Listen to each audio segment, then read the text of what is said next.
Hi, I'm Tammy Fisher. I'm the founder of Inside Out Jail Ministries, and we refer to it as ISO for short. I've been volunteering at Orange County Jail since about 2003, and started working with the chaplain there, passing out books and Bibles and reading glasses. And I'd sit down and pray with some of the ladies and do some mentoring. I started doing some mentoring with the ladies because when I'd sit down and visit with them, they were kind of seeking God and not knowing a whole lot or being confused. They wanted some direction. So I'd sit down and mentor with them, and we'd go through Scripture and talk about Scripture and talk about God. And so yeah, one thing led to the other, and mentoring just became a very personal way of seeing how God transforms lives. Mentoring is where really you have that one-on-one contact, and that's where I believe real transformation comes in a lot of lives, is that one-on-one conversations. When I was sitting down with one of the ladies and we were mentoring, and I was praying with her, and she said, will you help me find a program? Because I know if I go back out there and I don't have anything, I'm going to die on the streets. And she really wanted to get help. She was tired of going around the same mountain time and time again. She was sick and tired of being sick and tired. So I went back to my office and I started looking at our resources of what we had at that point. And it broke my heart to have to come back and tell her, I'm sorry, there's nothing I can do to help. And after I was walking back to my office and I was walking in the hall, it was like God said, there is something you can do, and you can help from the inside out and be the bridge to helping with resources and helping with programs for those that really want to get help. My name is Stephen Monroe. I'm from Vero Beach, Florida. I'm 30 years old. I've been struggling with addiction for about 17 years. My name's Andrew Michael Ouellette. I was a lost person before I found God. I spent 15 years in prison. I ran gangs. Anything that was wrong or evil, I was a part of it. Basically I was really lost. I had no direction whatsoever. I was that guy that you didn't want to ever see. I didn't know where I was going. I just started questioning everything. Like, is this the rest of my life? Is this what I'm supposed to do? Am I supposed to just be in prison? I had no idea where I was going. I thought I loved myself this whole time. I thought that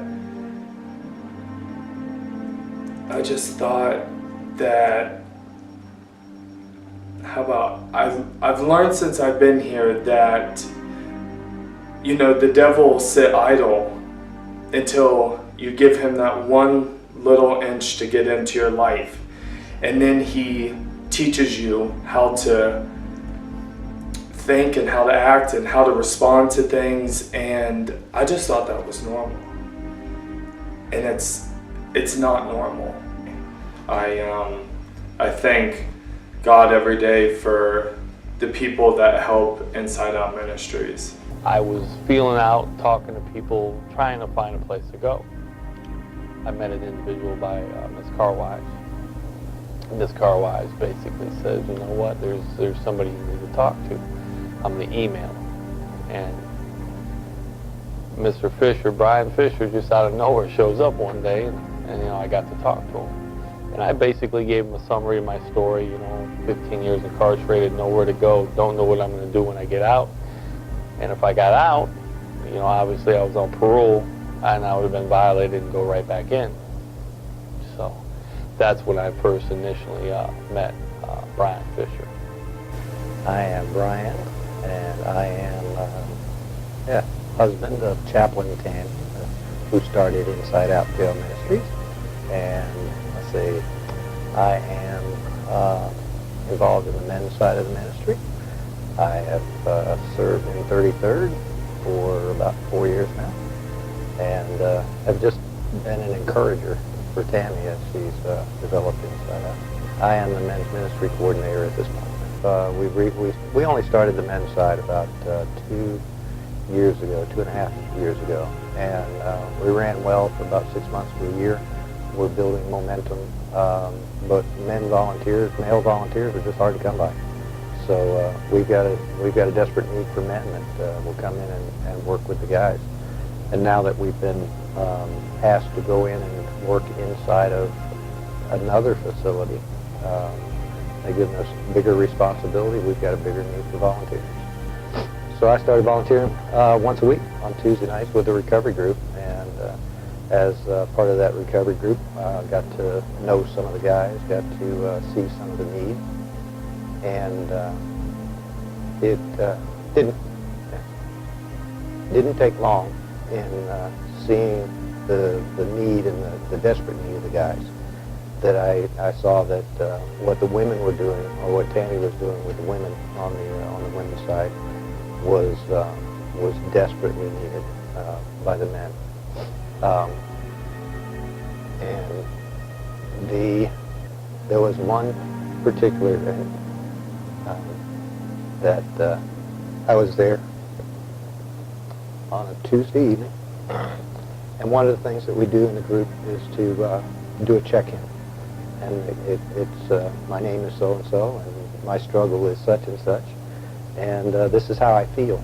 And you check in with your feelings. And one of the guys who had been coming to group for a while, and he had checked in, and he said his feeling was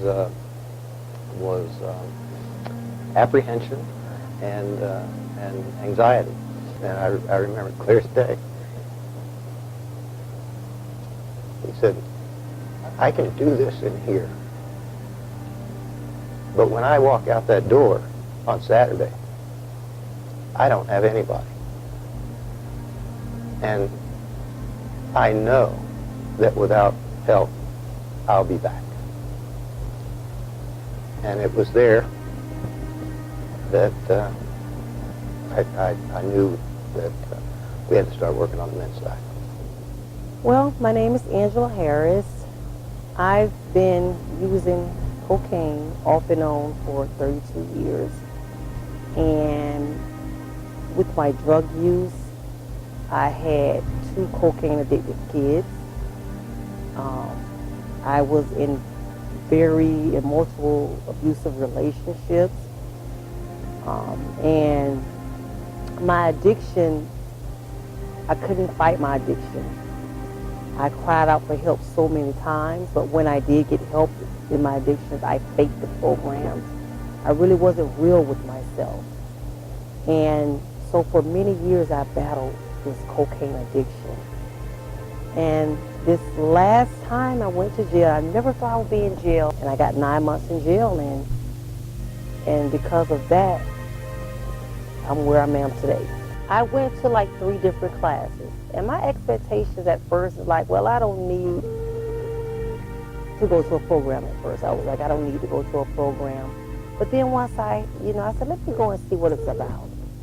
So, the first 2 sessions, I was like, okay, they're going to help me get some clothes. They're going to help me find a place to go to. And so once I signed the papers to go to a program, I got denied. And so I contacted Chaplain Tammy after I got out, and she was getting ready to take me to another program in, what was that, Claremont. And so I think the Lord must have put on her heart for her to call Lydia House again, because Lydia House was the program that I, tried to get involved with. And they denied me at first. But God must put on Chaplain's heart to reach out to Lydia House again, and once that happened, they accepted me. When I got out of jail, I stayed clean for the first 5 days, and I was very determined to get help and to stay clean. So I've been sober now for 3 years. 3 years. My name is Sharon Hodges, and I'm the director of Lydia House. Lydia House is a transition home for women who've been out of prison and jail, and it's the ministry of First Baptist Church Orlando. The type of women we work with are women who've been incarcerated for various different reasons. We try to match a resident that has needs that we can fit. When we were coming in doing jail ministry, we would have women who want to make a life change, but they have nowhere to go. They have no resources. They were getting let out of jail in the middle of the night. And what was happening is some of us on the jail team, we would share our phone numbers with these women, and they'd say, when you're getting released, come and call us. So we'd get up sometimes in the middle of the night, and we'd go get these women who are just released, and we'd take them to a family or a friend somewhere that's safe. And what happens if they don't have someone there when they're released? You have pimps, you have traffickers, you have drug dealers that are waiting for these women. And it's discouraging because you see them wanting to make a life change and to do something better with themselves, but there's just no resources out there. There's no one to help them. I was doing a Bible study on a Sunday night, and we had a lady that was attending, and she got out the next day and she was dead by Wednesday. So, you know, if you have the resources, if you have somebody who's in their jail, who's making those touches, who's coming alongside them, it can impact their lives in a huge way. Because so many women, and they have great intentions, they want to be clean, they want to have a new beginning. But if you get out, you have no money, you have no resources, you have nowhere to stay that's safe. So what are you going to do? You're going to go back and do something that, the only thing that you know that's familiar. One evening I was doing a Bible study, and it was in the winter, and the girls were talking, we were just having like a general conversation, and one of them stood up and she goes, you know what? She goes, I am so pathetic. She goes, you know how pathetic I am? I'm like, okay, let's hear it. What are you going to say? And she said, I went up to a police officer and I solicited him. She goes, because you know what? She goes, I'm tired, and I'm cold, and I'm hungry, and I don't have anywhere to go and anybody to help me. ISO is a very big piece of our program because we have to screen the women and make sure that they fit our program, that our program is right for them. So we have a team of ladies that go into the jail and we minister to them, and we're always looking for potential candidates for people to come to our transition home. But the piece that's missing that ISO fills is they have hands-on with the women in a more deeper way than we do with a just basic Bible study. They're meeting with these women, they're mentoring them, they're doing questionnaires, they're finding out what they want as far as a transition home. Some of the misconception people have are that inmates are bad people, that they should be stuck in there and the key thrown away, and that's just not the case. They're in there because they did stupid things. I've done stupid things, or just things happen. But they're just like you and me, They're awesome people, and God has given them such talents and gifts for the body of Christ, and they just need a helping hand to get back on their feet. There's been a lot of great things that I've got to see through ISO.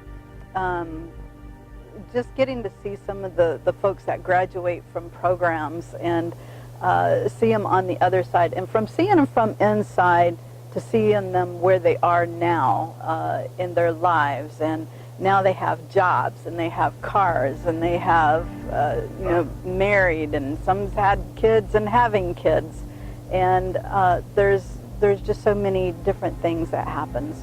But seeing the transformation that happens in their lives has really been an amazing thing. The jail is not a scary place. I actually feel more comfortable in jail than I do anywhere else. So my name is Tammy Spence. I work inside, but they call me T2 because there's two Tammys. And I got started actually, it's totally a God thing, because if you had told me I was going to do this, I would have told you you were crazy. I was volunteering at Summit. He goes, oh hey, we're starting this ministry led by Chaplain Tammy Fisher. Would you be interested inside a jail? And I'm like, oh, absolutely.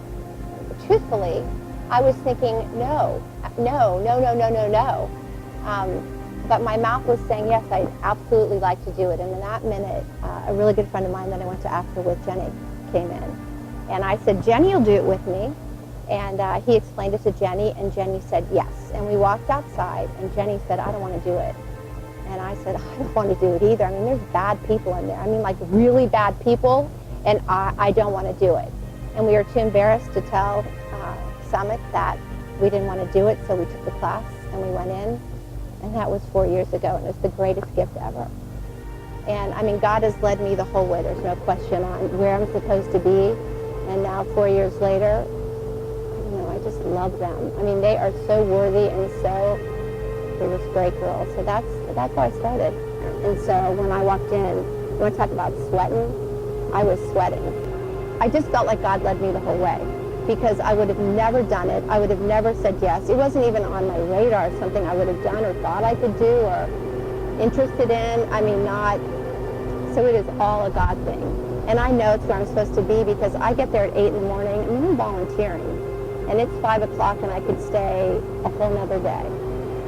You know, these girls have,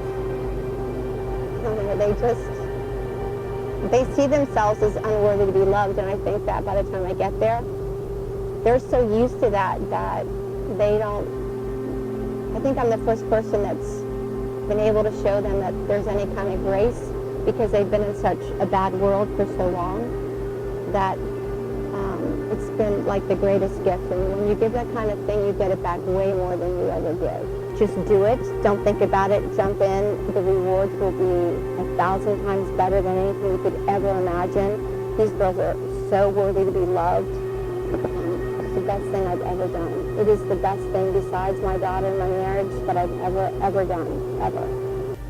I've seen a few lows. I would say the lowest lows was with a gal that we were working with inside a few years ago. And she was from Michigan.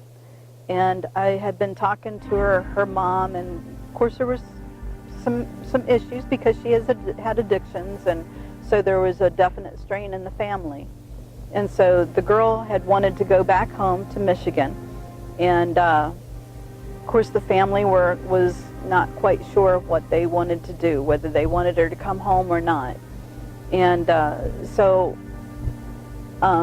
we had a gal that we were keeping with us. She was transferring into a program that day, actually, and so we had some time issues going on. We actually waited at the at BRC Booking and Release Center for about 3 hours for her when she was finally released. And by that time, the family still had not decided what they wanted to do. And so when she got in the car, she had all her stuff with her, which was a bag, all of a bag. And not hearing back from the family, I didn't have a lot that I could do at that point, because I was torn between between a rock and a hard place, I guess you would say. And not knowing what the family wanted to do, not having the funds to be able to put her into a hotel or something like that, or even be able to pay for the bus ticket to Michigan. She said just drop her off at her friend's house, and she would be okay there. And so I took her over to her friend's house, and as she was getting out of the car, he came out on the porch and just this smirk on his face. And I told her, I don't think this is a good idea. And she said, no, it's okay, I'll be okay. And so I let her go. Well, her mom called back in a few hours and said, okay, we've got the funds together, we can put her on a bus if you could get her to the bus stop. And I went back to, because she didn't have a phone, so I went back to try to find her, and I couldn't find the street that I had dropped her out. And she ended up overdosing and died. I got a call from her mom a couple weeks later, and she had got a phone call that her daughter had died. And it was,